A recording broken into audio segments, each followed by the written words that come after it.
Hey, how's it going? It's Acc Monday, 10th of May 2021. We're looking at the front of the papers. First up, New York Times, picture from Afghanistan there. Very sad scenes. An explosion killed 50 people, mostly teenage girls. So maybe case of history repeating itself. Country is destabilizing as the American army pulls out.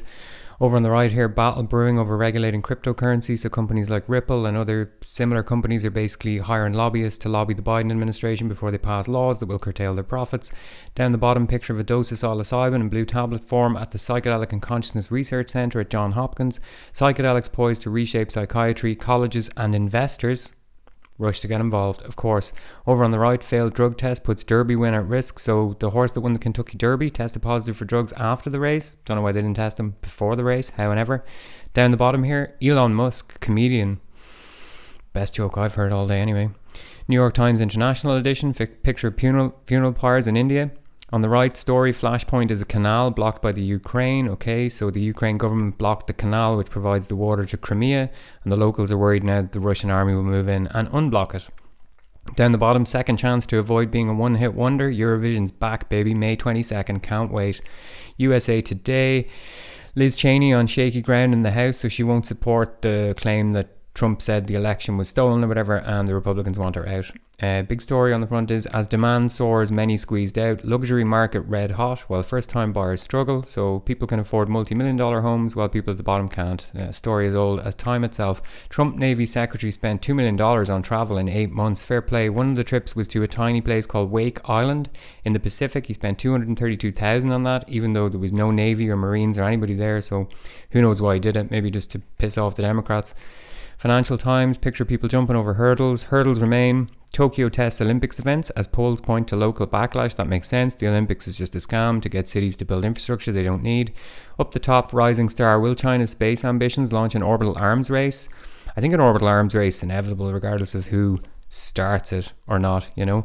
Johnson to ease COVID rules, okay. Post-Brexit deal, Scotch Freeport tax benefits for trade with 23 countries. Okay, something like the Tories messed up the deal about the free ports and they won't get the full benefits they thought they will.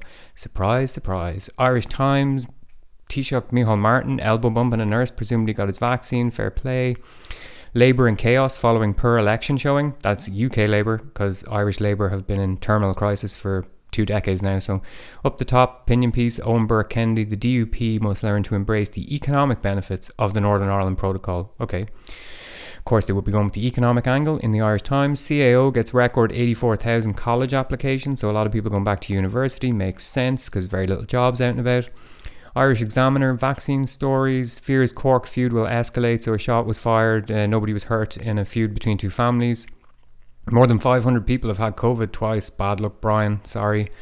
Scottish vote is when, not if. Okay, so Scottish independence coming down the tracks again. Irish Independent, football, vaccines, reopening stuff. Irish Sun, Meghan is on the front. She's pregnant. Congratulations.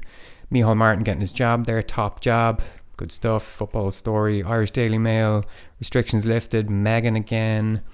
Guardian, Starmer's leadership in crisis over reshuffle move. Okay, so he's reshuffling people around to kind of lay the blame elsewhere rather than him, I guess. Football story, restrictions moving story. Keir Starmer looking very upset on a wet day there outside his house, presumably.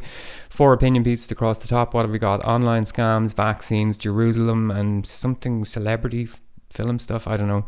Jeremy Corbyn leads criticism of Starmer's vote disaster. Yes. Daily Tory graph, Starmer there again. It looks sunnier, but he still doesn't look happy. Threats over his leadership. Okay, they're going to try and shove him out. Restrictions being lifted.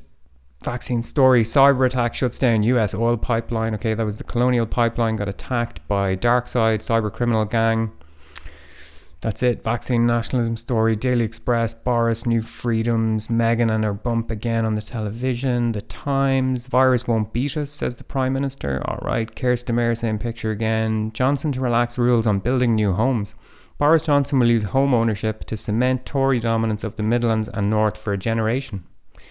Pretty sure that's what the Tories have always done. On the right, leather on bamboo, the new sound of summer. Okay, they're going to make cricket bats out of bamboo now instead of willow because it's more sustainable.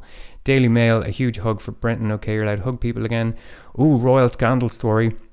Prince Michael caught in cash for access to Putin's sting. Apparently, he was approached by Channel 4 Dispatches reporters, but they said they were from like a fake company selling gold or something from Korea, and they offered him 200 grand to get access to Putin, and he said, yeah, no problem. He's a first cousin of the Queen, so juicy enough gossip story, I guess. iNewspaper, Nicola Sturgeon on the front, Scottish Independence. Keir Starmer swings the axe after poll disasters. That's the reshuffle again. Jobs and NHS to lead the Queen's speech. That's tomorrow, can't wait, I'll be tuning in.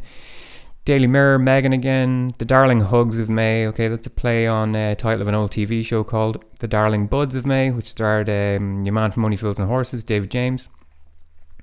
Metro, Darling Hugs of May. Okay, presumably they're the same headline writer. Down the bottom, Starmageddon. That's pretty good. No one else came up with that. Can Sir Keir recover from poll bashing? Let's wait and see. Daily Star, what have we got? Football, celebrity thirst posting. Cuppa crisis brewing. Tea-loving Brits could end up permanently parched as the Great British Cuppa faces being wiped out by global warming. Of course, global warming, the biggest problem we will have is the lack of tea. That's it for the day. If you want to stay off corporate media, just click the link in the description. Alright, good luck.